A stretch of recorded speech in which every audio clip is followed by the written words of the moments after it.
एक छोटे शहर में विवेक नाम का एक युवा जज था, जो अपने न्याय के लिए मशहूर था, लेकिन वह बहुत सख्त और नियमों का पक्का था। एक दिन एक गरीब महिला को चोरी के आरोप में उसके सामने लाया गया।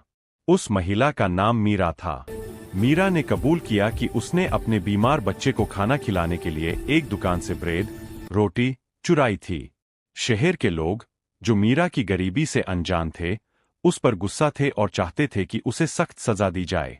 वे चिल्लाए, चोरी एक अपराध है, उसे सजा मिलनी ही चाहिए ताकि कोई और ऐसा करने की हिम्मत न करे। विवेक ने देखा कि भीड़ कितनी गुस्से में है और उसने महसूस किया कि वे मीरा को सजा देने के लिए कितने उत्सुक है। विवेक यीशु के उस कार्य को याद करता है जब भीड़ एक पापी स्त्री को पत्थर मारने वाली थी और यीशु ने कहा था, तुम में से जो कोई निष्पाप हो वही पहला पत्थर मारे। विवेक ने शांत होकर लोगों की तरफ देखा और कहा, नियम के अनुसार चोरी करने वाले को सजा मिलनी चाहिए। यह सुनकर भीड़ खुश हो गई। फिर विवेक ने आगे कहा, लेकिन बाइबल में यह भी लिखा है कि जरूरतमंदों को खिलाना हमारा कर्तव्य है। मैं पूछना चाहता हूं कि आप में से कितने लोगों को मीरा की गरीबी के बारे में पता था और फिर भी आपने उसकी मदद नहीं की ताकि उसे चोरी न करनी पड़े।